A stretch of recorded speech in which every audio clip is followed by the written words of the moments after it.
noite. O Mais Saúde está no ar. E o tema de hoje é a doença de Alzheimer. E o nosso convidado é o neurologista Jorge Diogo de Oliveira. Boa noite, Jorge Diogo. Boa Seja noite, muito bem-vindo. Muito obrigado. Eu agradeço aí a oportunidade de participar com vocês do programa.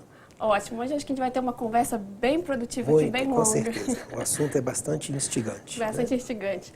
E lembrando você aí de casa que o nosso programa é ao vivo e que você pode contribuir com as suas perguntas e, claro, também com as suas dúvidas. O telefone aqui da TV é o 3372-3720 ou você pode mandar também uma mensagem de texto para o 9972-1640.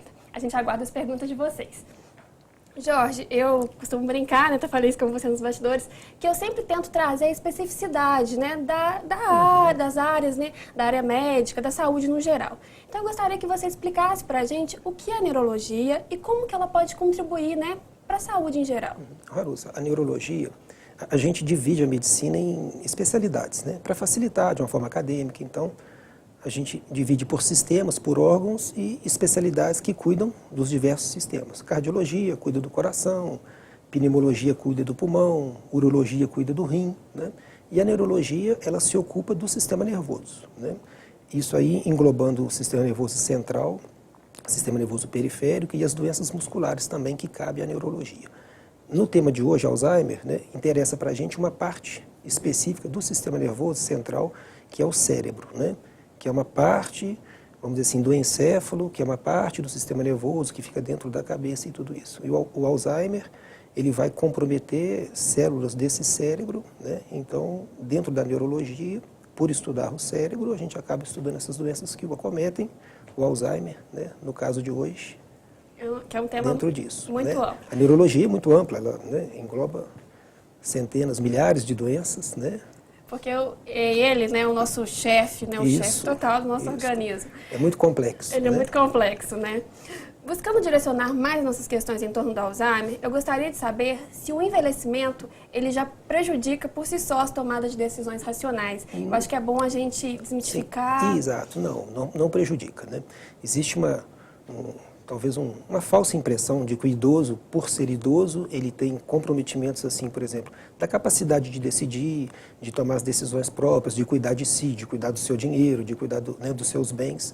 O idoso saudável, ele tem plena condição de cuidar de tudo, independente da idade. Ele pode ter 80, 85, 90, estar lúcido, estar assim com as funções cognitivas preservadas e ter toda a condição de cuidar de si, né? Não necessariamente que ele vai estar impedido disso, né? Não é raro, por exemplo, vamos dizer assim, é muito comum o idoso ter alteração de memória, né? Ter problemas cognitivos diversos e tudo mais. Isso é muito comum, né? Mas não é, vamos dizer assim, normal, né? O normal é o idoso saudável, com condição de decidir, de opinar e de cuidar de si e dos que os envolvem, cuidar dos seus bens, das suas coisas. Isso seria o normal. Agora, é muito comum o idoso com problema cognitivo, com alterações de memória, com dificuldades de julgamento, né? Apesar de ser comum, não é o normal. Como é muito comum, fica parecendo que é o normal, né? Certo. Jorge, eu estudei, né, minha pesquisa, né, de pós-graduação foi sobre a área de memória e eu sei que a memória ela é seletiva. A gente esquece, a gente lembra, é normal esse equilíbrio, né, esse Exato. jogo. Isso é um processo até de defesa do nosso cérebro, né? Porque também não dá para, né, um compartilhamento de tudo, né? Exato. A gente não dá conta. Já imaginou se a gente tivesse que decorar tudo que a gente tem de informação, né? Barulhos, sons, coisas sem importância? Não tá.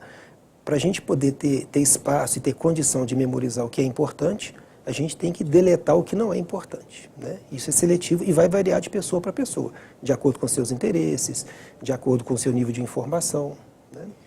Mas quando a perda de memória começa a ser um fator importante e significativo? Olha, perda de memória é uma coisa complexa de ser analisada, né? Principalmente no idoso. Esquecimentos pontuais, né? Esqueceu onde guardou a chave do carro, esqueceu onde guardou o óculos às vezes, mas esquecimentos que não comprometam, né, a funcionalidade da pessoa no dia a dia, isso não é preocupante. Isso é, até certo ponto, normal. Todo mundo já passou por isso, todo mundo tem, não tenha dúvida. Quando é que a gente se preocupa com o esquecimento, por exemplo, com a memória? Quando isso começa a afetar o dia a dia da pessoa no sentido assim, de limitar as atividades dessa pessoa. Coisas que essa pessoa fazia e de repente passa a ter dificuldade em fazer porque está esquecendo, né? E esse quadro, vamos dizer assim, começa a progredir, começa a haver uma piora ao longo de meses, de anos, aí é que a gente fica preocupado. Certo. Para a gente poder, né, falar um pouco dessa questão da memória também, eu já te pergunto, a doença de Alzheimer ela já atingiu de 44 milhões de pessoas em todo o mundo.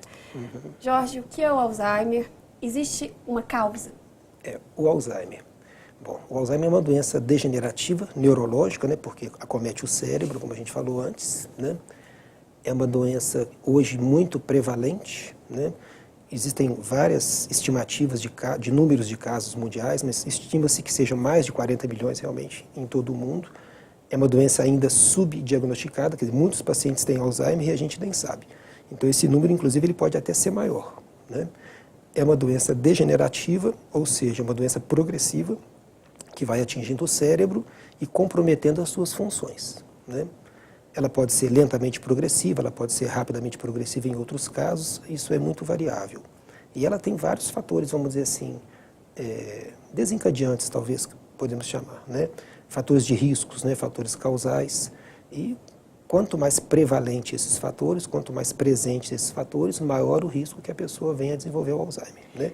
Como é uma doença degenerativa, é uma doença progressiva, o que acontece? Ela acaba sendo uma doença muito prevalente no idoso, né? Quanto mais tempo a pessoa viver, quanto mais a pessoa envelhecer, maior a possibilidade dela vir apresentar a doença. Eu estava lendo, né, para estudar o tema aqui hoje, para estar conversando com você, que os números estão cada vez mais progressivos, principalmente em países desenvolvidos. Exato. A gente falou isso nos bastidores, né, antes de entrar no programa. E esses números você acha que se deve a um aumento da doença ou até mesmo a questão de diagnósticos? Isso, acho que os dois fatores. E também por a população estar envelhecendo? Isso, exatamente. Eu acho que são dois fatores importantes. Um fator que não tenha dúvida é que a população mundial ela tem envelhecido mais, né? A medicina tem vários avanços nos últimos anos, isso é ótimo, isso é muito bom, as pessoas estão vivendo mais, né? Com qualidade de vida às vezes melhor, com acesso, né, a tratamentos e tudo mais. Com isso, a expectativa de vida vem aumentando cada vez mais. As doenças ligadas ao envelhecimento, por outro lado, vão se tornar mais presentes e mais prevalentes. Não tem como isso ser evitado.